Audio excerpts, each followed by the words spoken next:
পারিবারিক কলহের জেরে লক্ষ্মীপুরে মা ছেলে সহ ৩ জনকে কুপিয়ে হত্যা করা হয়েছে। শনিবার রাতে রামগতি উপজেলায় এই ঘটনা ঘটে।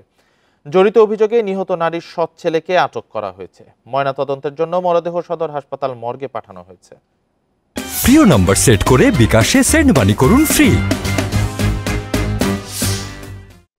লক্ষ্মীপুরের রামগতির চরপোড়াগাছা ইউনিয়নের বাসিন্দা তারেক হোসেন কয়েকদিন আগে গ্রামের বাড়িতে আসেন। শনিবার বিকেলে পারিবারিক কারণে বাবা নাসির উদ্দিনের সঙ্গে কথা কাটাকাটি হয় তার।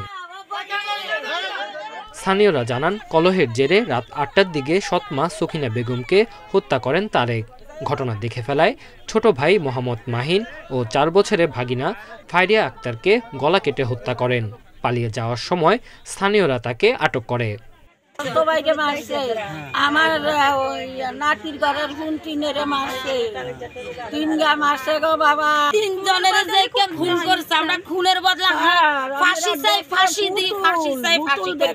খবর পেয়ে পুলিশ ও সেনা সদস্যরা ঘটনাস্থলে আসেন। পরে ঘাতককে আইনশৃঙ্খলা বাহিনীর হাতে তুলে দেন প্রতিবেশীরা। 3টে ডেড বডি দেখতে পাই।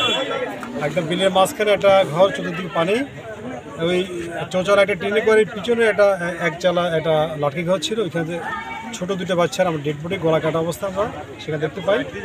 আর সামনের ঘরের সামনের একটা যে বারান্দা আছে, বারান্দা আমরা একটা মহিলার বয়স অনুমান 40 বছর হবে, ওনার যে গলা কাটা আমরা ডেড বডি দেখতে পাই।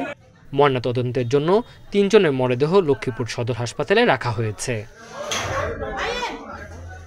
Independent news.